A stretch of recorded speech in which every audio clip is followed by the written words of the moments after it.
तो mega auction के बाद आईपीएल 2025 में राजस्थान रॉयल्स को अपनी नई टीम से बहुत ज़्यादा उम्मीदें थी, लेकिन सबसे पहले तो ऑक्शन में उन्होंने बहुत अच्छा नहीं किया था और उसके बाद जिस तरीके से टीम ने परफॉर्मेंस दी 2025 में कलेक्टिवली कहीं पर टीम हमें एक साथ परफॉर्म करती हुई नहीं दिखाई दी और यही नतीजा है। अगर आप आईपीएल की पॉइंट्स टेबल पर नजर डालो तो नंबर 9 पर फिनिश किया राजस्थान रॉयल्स ने और एक समय पर नंबर 10 पर फिनिश करने के बहुत बड़े दावेदार थे। और इस सीजन के खत्म होने के साथ ही जो सबसे बड़ी चर्चा निकल करके आई है वो ये है कि संजू सैमसन अलग हो सकते हैं राजस्थान रॉयल्स से। आई मीन अगर ऐसा होगा this will be a huge development in the IPL itself, लेकिन उसके साथ साथ आपको यह भी देखना होगा कि आईपीएल किस तरीके से इवॉल्व कर रहा है और अगर आपकी परफॉर्मेंस अच्छी नहीं होगी then teams might let go of their big players, star players as well. और संजू सैमसन जब से उनके राजस्थान रॉयल्स से अलग होने की खबर निकल करके आई है, दो प्रोमिनेंट टीम्स हैं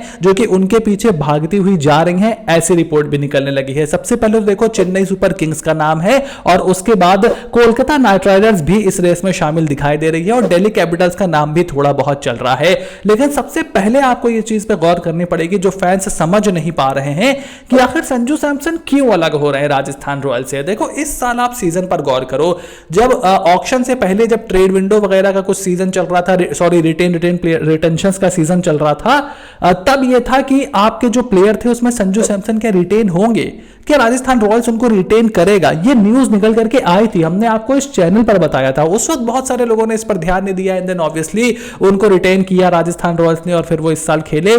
शुरुआत उन्होंने नहीं की, फिटनेस इश्यूज रहे और उसके बाद जब वो टीम में वापस आए टीम की परफॉर्मेंस अच्छी नहीं हुई, उनकी खुद की भी परफॉर्मेंस कोई बहुत ज्यादा कमाल की नहीं थी। अगर आप उनके नंबर्स देखो इस साल तो देखो 9 मैचेस उन्होंने खेले, 140 के आसपास का स्ट्राइक रेट था और बहुत ज्यादा अच्छी परफॉर्मेंस उनसे, मतलब और ज्यादा अच्छी परफॉर्मेंस की आप उम्मीद रखोगे और ज्यादा से ज्यादा मैचेस खेलने की उम्मीद रखोगे और ना सिर्फ एज अ बल्लेबाज बल्कि एज अ कैप्टन उनकी जो स्ट्रेटेजी रही है पिछले 4 सालों में उसने राजस्थान रॉयल्स का कोई बहुत ज्यादा भला किया नहीं है। 2022 के सीजन में वो जरूर फाइनल तक पहुंचे थे, 21 में भी कुछ ऊपर नीचे टीम हो गई थी कोविड के दौरान, फिर 23, 24, 25 परफॉर्मेंस उस तरीके से देखो निकल करके आई नहीं है। और जब मैं परफॉर्मेंस बोलता हूं हम प्ले ऑफ फाइनल की बात नहीं करेंगे, बात है चैंपियनशिप की। चैंपियनशिप अगर आप नहीं जीतोगे तो आपकी जो कैप्टेंसी है वो उसी पर नापी जाएगी, that is the end of it. वो नहीं हो रहा है। और फिर इस साल जिस तरीके से रियान पराग को कैप्टन बनाया उसने भी सवालों का सिलसिला बहुत ज्यादा खड़ा कर दिया है कि क्या एक आंख फ्यूचर की तरफ है राजस्थान रॉयल्स की, क्या वहां पर चीजें उस तरीके से नहीं चल रही हैं संजू सैमसन और राजस्थान रॉयल्स की मैनेजमेंट के बीच जिस तरीके से आप सोच रहे थे या फिर चाह रहे थे। और उसके बाद चेन्नई सुपर किंग्स उस रेस में शामिल हुई, फिर कोलकाता नाइट राइडर्स का नाम निकल करके आया। दो प्रोमिनेंट फ्रेंचाइजी जिनमें संजू सैमसन बहुत अच्छे से फिट भी होते हैं। देखो सबसे पहले चेन्नई सुपर किंग्स की बात करते हैं। चेन्नई सुपर किंग्स में महेंद्र सिंह धोनी के सबसे कायदे के उत्तराधिकारी संजू सैमसन बन सकते हैं। ऋषभ पंत और केएल राहुल का नाम भी था, बट संजू सैमसन क्योंकि वो साउथ इंडिया से ही आते हैं, उसके साथ साथ वो एक विकेट कीपर बल्लेबाज हैं, कप्तानी भी कर सकते हैं, सो वो एक अच्छे फेस, एक मतलब एक successor Chennai super Kings MS Dhoni का उनको देख रही है। लेकिन अब वहां पर ऋतुराज गायकवाड़ कैप्टन बन गए हैं, तो क्या ऋतुराज गायकवाड़ के अंडर संजू सैमसन खेलने को रेडी होंगे? देखो फिलहाल जो रूमर्स निकल करके आए वो इसी तरफ इशारा कर रहे हैं कि संजू सैमसन रेडी हैं। संजू सैमसन रेडी हैं एज अ वाइस कैप्टन खेलने के लिए in the Chennai super Kings और फ्यूचर का फ्यूचर में देखेंगे, लेकिन फिलहाल वो ऋतुराज गायकवाड़ के नीचे खेल सकते हैं।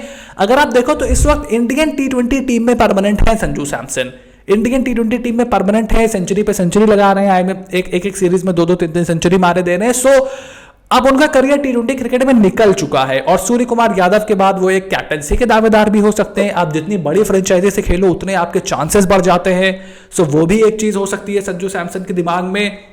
और सीएसके में बहुत अच्छी तरीके से फिट भी हो जाते हैं, बस वहां पर एक ड्रॉबैक ये है कि आप कैप्टन नहीं बनोगे, बाकी आपको फैंस का वहां पर प्रॉपर सपोर्ट मिलेगा, फैंस आपके साथ खुलकर जोड़ते हैं आप। और महेंद्र सिंह धोनी अगर आपको चूज करेंगे तो आपकी ब्रांड वैल्यू भी उस हिसाब से बहुत ज्यादा बढ़ जाएगी, क्योंकि जितनी भी आईपीएल फ्रेंचाइजी हैं राजस्थान रॉयल्स की ब्रांड वैल्यू सबसे ज्यादा कम है अनफॉर्चुनेटली। उसके बाद आ जाते हैं कोलकाता नाइट राइडर्स की तरफ। देखो कोलकाता नाइट राइडर्स तो मतलब उनके बारे में मैं क्या ही बोलूं, श्रेयस अय्यर उनके पास कैप्टन था, यंग कैप्टन था, उसने चैंपियनशिप भी जिता दी थी और भाई उसको भी रिलीज कर दिया।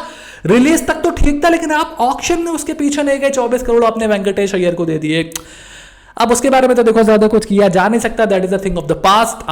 आपने सूर्य कुमार यादव के साथ वही किया, आपने शुभमन गिल के साथ वही किया। सूर्य कुमार यादव भारत के कप्तान बन गए, गिल तो आईपीएल और भारत दोनों के कप्तान बन गए। वही चीज आपने श्रेयस अय्यर के साथ की, श्रेयस अय्यर भी अब भारत की कप्तानी के रेस में आ गए हैं, पीबीकेएस को एक बार फिर से फाइनल में ले गए, उनके स्टेक्स बहुत ज्यादा बढ़ गए हैं, बल्लेबाजी उन्होंने अपनी बहुत ज्यादा इंप्रूव कर ली है। सो अब केकेआर को एक बार फिर से चीजें रिकंसाइल करनी पड़ेंगी, फिर से ड्राइंग बोर्ड में जाना पड़ेगा कि हम कहां पर गलती कर रहे हैं अपनी स्ट्रेटजी में। मतलब नारायण रसल के आगे उनको कुछ दिख ही नहीं रहा है। And finally it looks like कि संजू सैमसन में वो अपने आंसर ढूंढ रहे हैं। हालांकि सीएसके जहां ट्रेड की तरफ इंक्लाइन दिखाई दे रही है, वहीं कोलकाता नाइट राइडर्स संजू सैमसन को ऑक्शन में खरीदना चाहते हैं। कैसे, मैं बताता हूं। देखो, ऐसा कोई प्लेयर है नहीं जिसको संजू सैमसन से वो ट्रेड करा दे राजस्थान रॉयल्स में, अंटिल अनलेस वो वेंकटेश अय्यर को लेने को रेडी हो जाए, which I don't think they want. और ऑक्शन में अगर आप वेंकटेश अय्यर और एक आध प्लेयर को रिलीज करके जाते हो तो संजू सैमसन को खरीदना बहुत ज्यादा आसान हो जाएगा आपके लिए, क्योंकि बजट आपका बहुत ज्यादा हो जाएगा। 24 करोड़ के हैं वेंकटेश अय्यर। वेंकटेश अय्यर को अगर आप रिलीज करते हो 24 करोड़ के आसपास आपके बजट में आ जाएगा। फिर आप डिकॉक को रिलीज करते हो, वो 3-4 करोड़ और ऐड हो जाएगा। नॉर्किया को रिलीज करते हो तो और 4-5 करोड़ ऐड हो जाएगा। सो पैसा बहुत ऐड हो जाएगा। वहां पर संजू सैमसन के मतलब कॉम्पिटिशन भी आपका मर जाएगा, इतने बजट के साथ कौन ही जाएगा। और आपको बहुत ज्यादा प्लेयर्स की जरूरत भी नहीं पड़ेगी, आपको सारा पैसा झोंक सकते हो संजू सैमसन के पीछे। सो वो कोलकाता नाइट राइडर्स को जरूर फायदेमंद उनके लिए लगेगा। और उसके साथ उनको कैप्टन भी मिल जाएगा, एक इंडियन विकेट कीपर भी मिल जाएगा, क्योंकि उससे पहले वो फिल सॉल्ट को खिला रहे थे, उससे पहले उसके बाद अब वो डिकॉक की तरफ गए थे। सो ओवरसीज कीपर वो हटा देंगे, वहां पर एक कैप्टन एक विकेट कीपर वो खिला सकते हैं। और उसके बाद जो एक ओवरसीज स्लॉट बचता है उससे वो एक एक्स्ट्रा फास्ट बॉलर डाल सकते हैं, एक एक्स्ट्रा फिनिशर डाल सकते हैं, बहुत सारी चीजें ट्राई कर सकते हैं। सो ये चीज भी कोलकाता नाइट राइडर्स को मिल जाएगी। सो संजू सैमसन उनकी काफी सारी परेशानियां सॉल्व कर देंगे। लेकिन फिलहाल न्यूज यही है कि संजू सैमसन जो है वो ट्रेड की तरफ इंक्लाइन दिखाई दे रहे हैं और सीएसके के लिए अपना मन वो पूरी तरीके से बना चुके हैं। तो अब चेन्नई वो जाते हैं, केकेआर वो जाते हैं, ये देखना बहुत इंटरेस्टिंग होगा। उसके अलावा डीसी भी ट्राई कर रही है, पहले डीसी में भी वो रह चुके हैं और रहे तो वो केकेआर में भी चुके हैं।